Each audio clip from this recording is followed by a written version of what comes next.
সিরাজগঞ্জ ২ আসন অর্থাৎ সিরাজগঞ্জ সদর আসনের এমপি বিএনপির স্থায়ী কমিটির সদস্য বর্তমান বিদ্যুৎ জ্বালানি ও খনিজ সম্পদ মন্ত্রী ইকবাল হাসান মাহমুদ টুকু টুকু না টকাই। আবারও বলি, সিরাজগঞ্জ ২ আসনের সংসদ সদস্য, বিএনপির স্থায়ী কমিটির সদস্য, বর্তমান সরকারের বিদ্যুৎ জ্বালানি ও খনিজ সম্পদ মন্ত্রী ইকবাল হাসান মাহমুদ টুকাই উর্ফে টুকু। টুকাই একটা মন্তব্য করেছে, আসেন দেখি। সমাজের নিকৃষ্ট মানুষ আওয়ামী লীগ করে। টুকাই টুকু বলেছে, সমাজের নিকৃষ্ট মানুষ আওয়ামী লীগ করে, কোনো ভালো মানুষ আওয়ামী লীগের রাজনীতি করতে পারে না, এটা হয় না। বঙ্গবন্ধুকে বিতর্কিত করে বক্তব্য দিয়েছে, সেই অংশটুকু না শুনাই। ২০২৪ সালের ৫ আগস্টের পর থেকে বর্তমান সময় পর্যন্ত অসংখ্য চিত্র বাংলাদেশের মানুষের কাছে দৃশ্যমান। বিএনপি প্রকৃতপক্ষে কারা করে? টুকাই টুকু যেহেতু বলেছে আওয়ামী লীগ করে সমাজের নিকৃষ্ট সব মানুষ, এখন বিএনপি কারা করে সমাজের সেই সব উৎকৃষ্ট মানুষের তালিকাগুলো তো দেখা উচিত। কোন কোন পেশার মানুষ বিএনপির রাজনীতি করে, কি বলেন? চলেন দেখি বিএনপি কারা কারা করে।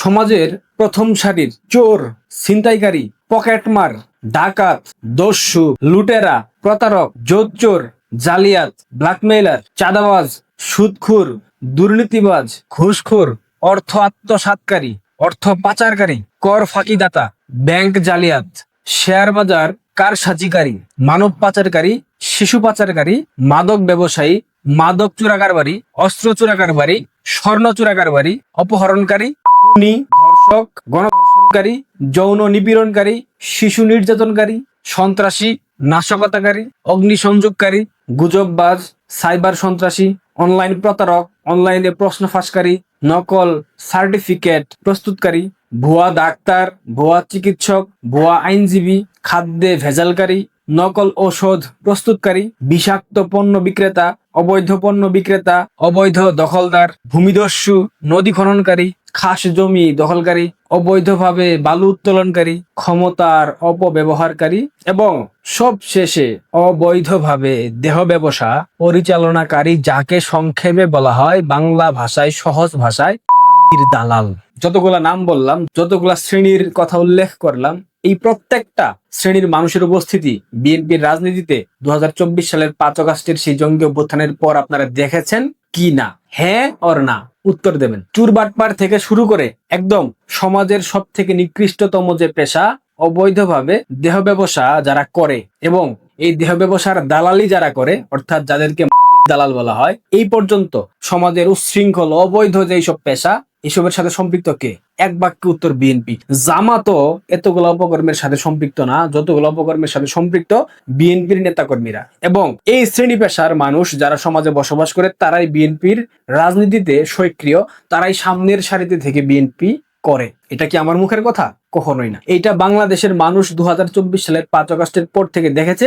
অসংখ্য উদাহরণ সমাজের মানুষের চোখে দৃশ্যমান। সুতরাং বিএনপি কারা করে, কোন শ্রেণীর মানুষ করে, বিএনপির নেতাদের চরিত্র কেমন হয়, অন্ডকোষে চাপ দিয়ে চাঁদার টাকা নিতে যায়, বিধবা নারীকে ফ্যামিলি কার্ড দেবে এই আশ্বাস দিয়ে ঘরে ডেকে নিয়ে ধর্ষণ করে, শিশুদেরকে চকলেট কেনার কথা বলে ডেকে নিয়ে গিয়ে অন্ধকারে ঝোপের মধ্যে ধর্ষণ করে ছেড়ে দেয়, রাষ্ট্রের খাস জমি দখল করে ভবন নির্মাণ করে, পদ্মা সেতুর পিলারের নিচের মাটি কেটে নিয়ে যায়, চাঁদার টাকা না দেওয়ায় ইন্টারনেট অফিসে হামলা করে। এরকম অসংখ্য উদাহরণ ভাই সমাজে গত ২ বছরে মানুষ দেখে ফেলেছে। সুতরাং ইকবাল মাহমুদ টুকাই টুকু কিভাবে বলে আওয়ামী লীগ যারা করে তারা সমাজের নিকৃষ্ট মানুষ, তাহলে বিএনপি যারা করে তারা কি সমাজের উৎকৃষ্ট মানুষ?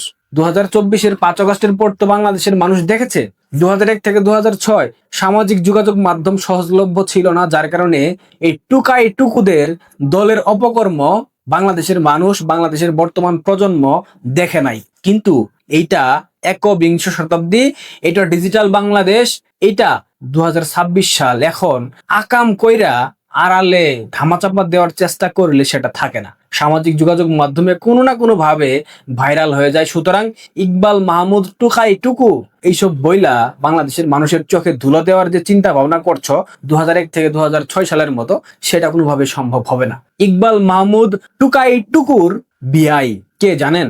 আওয়ামী লীগের প্রভাবশালী নেতা প্রেসিডিয়াম সদস্য শেখ সেলিম চাচা। শেখ সেলিম চাচা কতটুকু প্রভাবশালী সেটা নিশ্চয়ই আপনারা জানেন। সেই প্রভাব সম্পর্কে বলার কিছু নাই।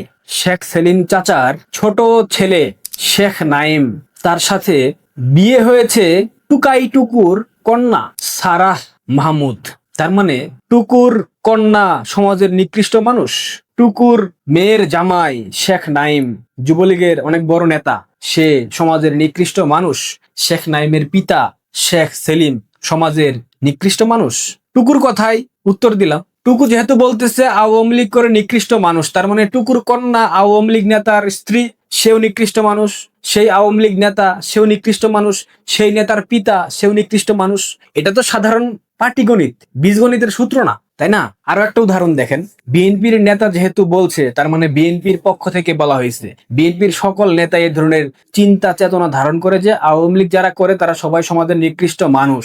শেখ সেলিম সাহেবের বড় পুত্র শেখ ফজলে ফাহিম কাকে বিয়ে করছে জানেন? বিএনপির বর্তমান প্রতিমন্ত্রী সম্ভবত ববি হাজ্জাজ, এই টাউটের বোনকে। মুসাবিন শমশেরের সেই মেয়ের নাম শেখ ফজলে ফাহিমের স্ত্রী নেন্সি জাহারা বিনতে মুসা, ববি হাজ্জাজের বোন। তার মানে মুসা বিন শমশের সমাজের নিকৃষ্ট মানুষ, ববি হাজ্জাজ সমাজের নিকৃষ্ট মানুষ, তাই না?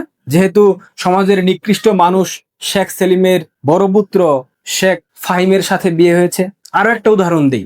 ব্যারিস্টার আন্দালিব রহমান পার্থ বিএনপির জোটে ছিল, বিশাল নেতা, সংসদের বিশাল প্রভাবশালী নেতা, চমৎকার কথা বলে, মিষ্টভাষী। ব্যারিস্টার আন্দালিব রহমান পার্থ কোথায় বিয়ে করেছে জানেন? শেখ হেলাল, আওয়ামী লীগের আরেক প্রভাবশালী নেতা। দক্ষিণ অঞ্চলের খুলনা অঞ্চলের মা বাপ শেখ হেলালের কন্যাকে বিয়ে করেছে আন্দালিব রহমান পার্থ। শেখ সাইরা সম্ভবত তার নাম। তার মানে সংসদে যেই সব এমপি চটকদার কথা বলে, যারা চাকচিক্য নিয়ে চলাফেরা করে, তারা সবাই কোনো না কোনো ভাবে আওয়ামী লীগ পরিবারে বিয়ে করেছে, নয়তো বিয়ে দিয়েছে। ব্যালেন্স বুঝেন নাই? বিস্তারিত ব্যাখ্যা না দিলাম। তাহলে এখন কোন লজ্জায় টুকু সাহেব বলে আওয়ামী লীগ নিকৃষ্টদের সংগঠন? সমাজের সকল নিকৃষ্ট প্রাণীরা কিংবা নিকৃষ্ট মানুষ আওয়ামী লীগের রাজনীতির সাথে সম্পৃক্ত, এই কথা বলার পর টুকুকে টুকাই বলতে কোনো দ্বিধা আছে? টুকুকে আমরা বলতে পারি না সে লাল পানি ইদানিং বেশি খায়, পারে কিনা? টুকু সাহেব কথা বলার আগে একটু নিজের পরিবারের দিকে তাকান। গত 16 বছর আপনার সকল ব্যবসা বাণিজ্য ঠিকঠাক চলেছে। কে চালিয়েছে জনাব টুকু সাহেব? আপনার সম্পত্তির পরিমাণ গত 16 বছরে অনেক গুণ বেড়ে গিয়েছে। কে বাড়িয়ে দিয়েছে? আপনার প্রভাবশালী বিআই সাহেব শেখ সেলিম, আপনার মেয়ের জামাই শেখ নাইম। ভুলে গেলেন? ববি হাজ্জাজ অনেক কথা বলে, লেকচার মারে। ববি হাজ্জাজ যে অবাধে ব্যবসা বাণিজ্য পরিচালনা করেছে, কোত্থেকে হয়েছে? কার ইশারায় হয়েছে? শেখ সেলিমের ইশারায় হয়েছে। ব্যারিস্টার আন্দালিব রহমান পার্থ তারেক রহমানের সাথে ব্যবসায়িক পার্টনার হয়ে পাওয়ার প্ল্যান্টের ব্যবসা করেছে, সবকিছু তদারকি করেছে শেখ হেলাল সাহেব। এগুলো তো প্রকাশিত সত্য। চিনিচুরের পোলা এখন সংসদে দাঁড়িয়ে শেখ হাসিনার বিচার চায়। বাহ, কি ডাবল স্ট্যান্ডার্ড এরা! তৃণমূলের নেতা কর্মীরা খেয়ে না খেয়ে মারা পড়ছে, কিন্তু আড়ালে আবডালে রাতের আধারে সব ব্যালেন্স। টুকু সাহেব, এইবার কিন্তু শেখ সেলিম আপনাকে রক্ষা করবে না, করতে চাইলেও পারবে না। শেখ নাইম আপনাকে রক্ষা করতে চাইলেও পারবে না, কারণ আপনাদের অন্যায় অপকর্মের যেই মাত্রা, সেটা সীমা অতিক্রম করে ফেলেছে এবং এই মাত্রার দায় বাংলাদেশের সাধারণ মানুষ মেটাবে। মাথায় রাখবেন। হুমকি ধামকি দিচ্ছি না, আমি কেউ না। তৃণমূলের সাধারণ নেতাকর্মী সমর্থক যারা আছে, যাদের উপর খড়গ আপনারা নামিয়েছেন, তারাই সবকিছুর হিসাব দেবে সময় মতো, সুদে আসলে মুনাফা সহ। আবারও বলতেছি, কোনো হুমকি ধামকি না, এটাই বাস্তবতা। তখন বোঝা যাবে কারা উৎকৃষ্ট আর কারা নিকৃষ্ট। ভালো থাকবেন, আপনার জন্য শুভকামনা। ধন্যবাদ।